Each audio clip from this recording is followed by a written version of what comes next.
Shalom, peuple de Dieu. Merci d'être à cette édition d'Atmosphère des Miracles qui se veut une suite de l'édition précédente qui a été beaucoup percutante dans le sens que plusieurs d'entre vous m'ont demandé d'en savoir un peu plus sur les trois clés qui provoquent le miracle. En parlant de Jésus qui a marché sur les eaux et par sa parole, l'ordre qu'il a donné à Pierre, il lui a permis de marcher aussi sur les eaux. Donc on avait vu trois clés, dont le courage, ensuite la révélation qui vient de la parole de Jésus et la troisième clé qui était la foi. Ce qui m'amène à cette édition à vous inviter à considérer avec moi la lecture de Exode, chapitre 14, à partir du verset 13. Moïse répondit au peuple: ne craignez rien, restez en place et regardez la délivrance que l'Éternel va vous accorder en ce jour. Car les Égyptiens que vous voyez aujourd'hui, vous ne les verrez plus jamais.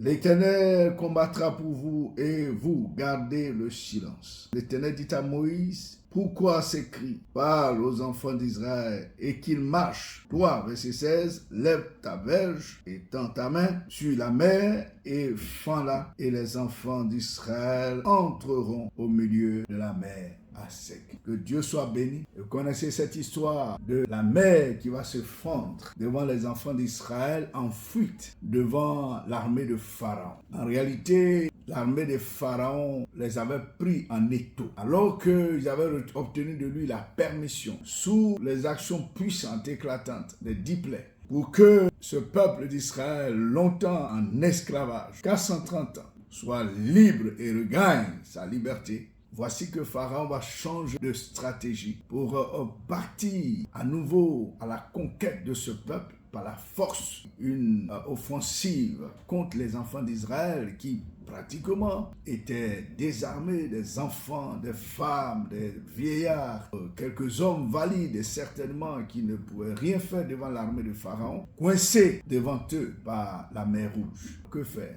Voici que Moïse va donner l'ordre au peuple apeuré, certainement attroupé, se resserrant les uns les autres pour voir ce qui allait se passer. Moïse leur donne l'ordre de rester en place pour contempler ce que Dieu allait faire comme délivrance. Mais justement, cette parole a été longtemps prêchée sous un angle par beaucoup de prédicateurs, mais avec la révélation de la parole de Dieu qui parvient à nos cœurs dans la méditation, j'ai compris, en lisant d'ailleurs plusieurs versions, cet échange de Moïse et l'Éternel des armées. En réalité, quand Moïse dit au peuple de rester en place et de voir la délivrance que l'Éternel allait apporter, il est dit dans le verset 15, l'Éternel dit à Moïse: pourquoi ces cris? Là, c'est la version du second. Mais quand vous lisez dans la version parole vivante ou la Bible semeur, il est écrit ceci: l'Éternel dit à Moïse: pourquoi cries-tu vers moi? En réalité, le Seigneur corrigeait Moïse sur un fait qu'il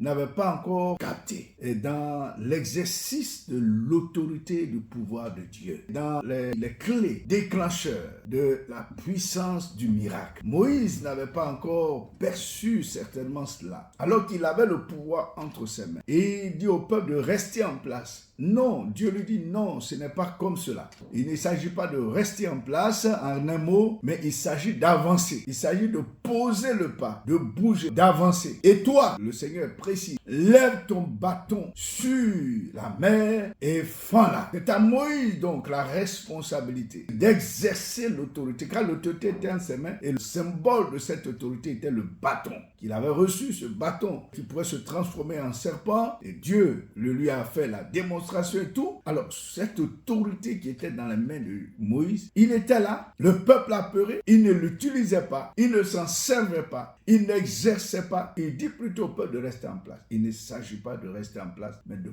poser un pas de courage, d'audace et d'exercer l'autorité. Pour dire, si tu veux voir ton miracle se produire, tu veux entrer dans une atmosphère de miracle, exerce l'autorité que Dieu t'a donnée. Toi qui m'écoutes, il est temps que tu t'empares de cette autorité qui est la tienne et que tu ordonnes et que tu parles au nom de Jésus-Christ de façon courageuse. Alors tu verras les obstacles se fendre, les portes s'ouvrir, les mers, les blocages laisser la place pour que tu entres dans ta destinée, tu les accomplisses. Alléluia. Alors Dieu veut que tu exerces l'autorité. C'est de cela qu'il est question. Les 3 points pour voir, des 3 clés pour voir le miracle se réaliser. Et il faut bien entendu le courage, donc l'audace. Il faut la révélation de la parole de Dieu. Marcher dans cette révélation avec foi. C'est le même chemin qui se présente ici devant Moïse. Acculé de tout part, entre le marteau et l'enclume, devait exercer l'autorité divine qui lui avait été donnée. Tout enfant de Dieu a reçu cette autorité. Toi qui es né de nouveau, tu as reçu l'autorité. Tu as reçu le pouvoir pour exercer cette autorité. Pourquoi cries-tu vers l'Éternel? Il y a une autre version qui dit d'ailleurs, pourquoi me demandes-tu de l'aide?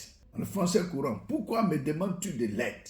Dieu dit ça à Moïse. Non, il ne s'agit pas de crier, de pleurnicher, de me demander de l'aide, mais il s'agit de prendre l'autorité et de l'exercer. Bien-aimé, par la nouvelle naissance, le Seigneur a semé en nous les graines, les germes de cette autorité, la vie nouvelle par le Saint-Esprit, car celui qui est né de nouveau est né de l'Esprit, l'Esprit est en nous, et nous avons par le pouvoir de Christ l'autorité. C'est pourquoi la Bible dit d'ailleurs, dans Ephésiens 3, verset 20, « Or, à celui qui peut faire, par la puissance qui agit en nous, infiniment au-delà de ce que nous demandons ou pensons. » En effet, bien-aimé, il y a un pouvoir qui est déposé en toi, qui a agi en toi. C'est le pouvoir de l'Esprit de Dieu qui donne la vie de Dieu, qui donne l'autorité de Dieu. Alors pourquoi te limites-tu toi-même et tu laisses les situations te contrôler, les éléments déchaînés de la nature te dicter ton mode de vie? Dis non à cela. Il ne s'agit pas de rester là, crier, demander encore que le Seigneur vienne intervenir alors que tu as le pouvoir en tes mains. Toi, prends ton bâton, l'autorité, et tends-la devant l'obstacle, et l'obstacle va céder. Au nom de Jésus-Christ, reçois cette autorité par la puissance du Saint-Esprit et